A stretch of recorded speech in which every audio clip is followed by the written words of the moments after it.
Ou seja, nós presumimos, Vitor, Cristiano, que aquele consumidor é o hipossuficiente. Quem é ele perante uma grande rede de lojas? Quem é ele perante uma grande fábrica? Ele nem sabe quem é o dono da HP. Então, por ser hipossuficiente, por ter aquela cadeia de consumo, ele vai onde ele adquiriu. E eu me lembro bem esse exemplo que a Cristina dá é importante. Tive um processo onde faliu uma empresa de consórcio. E aí o advogado da empresa da rede dizia: mas doutor, nós não temos culpa que ela faliu. Aí o juiz disse em audiência, disse: muito bem, o senhor tem toda a razão. E eu fico com pena da empresa, sei que uma empresa séria, que nem vocês. Só que o cara não, aquele sujeito, aquela pessoa, aquele consumidor, ele não foi comprar do consórcio, ele foi comprar para na frente da loja e sabe que é uma loja de respeito, é uma rede de respeito, e ela foi comprar de vocês. Quando ela foi comprar esse HP, ela não entrou na loja para comprar, ela comprou porque aquela loja ele sabe de respeito. Então, assume, e essa condição de hipossuficiente é uma presunção de que o sujeito está em uma condição minoritária de menos sustentação, de menos condição de lutar do que a grande rede. E realmente é assim, né? Aqui em Montenegro, Cristiane, quais são as maiores reclamações que se tem? Primeiro, serviços esses que são nacionais ou A regionais. prestação de serviços de telefonia é o nosso maior problema. Vamos dizer assim, hoje é o vilão no Brasil dos PROCONs. Eu tive numa reunião em Brasília com a Secretaria Nacional, onde estavam representados muitos dos PROCONs, não posso dizer que é todos do Brasil, mas a grande parte, e o relato era igual. Não interessa a cidade grande, pequena, telefonia é o maior vilão. Essas reclamações partem pela má prestação do serviço ou às vezes o consumidor, e nós temos que sopesar essas coisas, não entendeu perfeitamente o contrato, o que ele está adquirindo. Eu antes da Cristina responder essa coisa, quero dizer, Vitor, que no juizado é o mesmo problema. O mesmo. O juizado, o maior número de ações é em relação ao problema da telefonia. Bom, Vitor, os dois problemas que tu está dizendo. Assim, em primeiro lugar, a gente tem que entender que existe uma prestação de serviço mais ou menos. Tem que ser muito sincero. Tanto que a Anatel permite essa história de que, tendo até 80% de sinal está habilitada, isso traz prejuízo, porque o consumidor não tem como saber se esse 80% ele está pegando, né? Então, o primeiro é o serviço em relação ao sinal, ao serviço, à telefonia móvel. A telefonia fixa, existe cobranças indevidas, planos que aparecem de repente, a pessoa não contratou ou não entendeu na hora de contratar, que daí entra a tua pergunta. Sim. Isso acontece muito. O cliente, o consumidor não entende o que está comprando. Muito. E quando chega ao Condecom... Quando chega a fatura que leva o susto, essa é a grande verdade. Quando chega o Condecom, o Condecom tomando uma ação, alguém tem que provar que a relação está correta. A empresa se pronuncia nesse caso? Nós temos uma Vivo, relação... por exemplo. Sim. A Vivo, eu consegui um contato direto, parece mentira, hoje. Não tinha conseguido ainda. E a Oi, eu tenho a representante que vem uma vez por mês. Ontem eu tive reunião com ela. Claro, nós não tivemos um contato direto, mas tem o 0800, que todas, eu quero dizer bem claro, todas as operadoras, redes de telefonia, tem o 0800 direto, tanto para o consumidor e um especial para os PROCONs. E esse 0800 com os PROCONs funciona.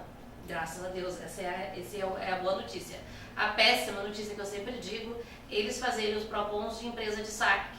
Todo mundo tá rico quando eu digo isso, mas essa é a reclamação dos PROCONs do Brasil. Porque se resolve algo que eles poderiam ter resolvido. Exato. Essa é a verdade. Que é um serviço pós-venda que eles deveriam estar fazendo. Se eles fizerem o atendimento ao consumidor como tem que ser, não precisaria da intervenção do PROCON. Para ver como é simples certas coisas. E em termos locais, Cristiane? Que tipo, sem citar nomes, razão social, nome fantasia? Embora a gente possa, viu, porque o artigo 44 pede isso, que todo ano tu divulgue isso, inclusive eu coloquei no... Sim, os mais, ranking dos mais reclamados, digamos assim. Isso seria chamar atenção para a mudança, né? Não é uma coisa de crítica à loja, mas fazer ela ter um alerta, tanto a telefonia, que foi a que estava em primeiro lugar, inclusive no Brasil inteiro foi, né? E em cada cidade as suas lojas. Aqui em Montenegro, que tipo de serviço, de produto, de prestação de serviço ou de fornecimento de produto, que tem mais reclamações dos consumidores? Exatamente o que o Marcos comentou antes. A troca, no momento que tem um vício, algum defeito que apresenta, existe uma dificuldade muito grande do nosso lojista entender a responsabilidade dele nessa relação. Ele tenta abrir completamente e sair dessa responsabilidade, até porque ele se sente um injustiçado nessa relação. Ele vai ter que acertar e depois como é que ele vai garantir o direito dele? Só que ele é o responsável. Ele tenta negar isso e a grande confusão que dá e a briga, e que eu tenho batido direto aqui com nossos lojistas, é que abriu o prazo de 30 dias no 31º dia, se não está resolvido o problema daquele produto, aquela loja vai ter que ou trocar, como eu disse antes, ou restituir. Ou restituir o dinheiro e, às vezes, em dobro e com correção. Exatamente. Se a gente observa que existe dano nisso, dolo, né, principalmente, aquela coisa quando a loja faz corpo mole, que a gente tem que dizer, né, tem que pedir realmente que seja em dobro para que não repita esse tipo de procedimento, né? Qual é o percentual, mais ou menos, dessas questões que acabam indo para o JEC, para a Justiça Especial Civil? Hoje a gente manda para o JEC somente casos mais complicados, que necessitaria de um processo administrativo no nosso PROCON, e nós não temos ainda isso. Porque, em primeiro lugar, a lei nossa, ela teria que ser modificada para isso. Tem um limite para ir às JECs, né? Há um limite entre, se não me engano, 20 e 40, né? 20 e 40 salários. 40 salários mínimos. 20 mínimo, 40 máximo. Não tem mínimo. Não tem mínimo. Mínimo Não, 40, mas o máximo é 40 salários mínimos. Daí, isso daria 24 mil, hoje em torno de 25 mil reais, exatamente. Não tem um limite mínimo, né? E depois disso passa para o processo ordinário, o processo, mas não proíbe a pessoa que não tem resolvida de entrar no processo ordinário também.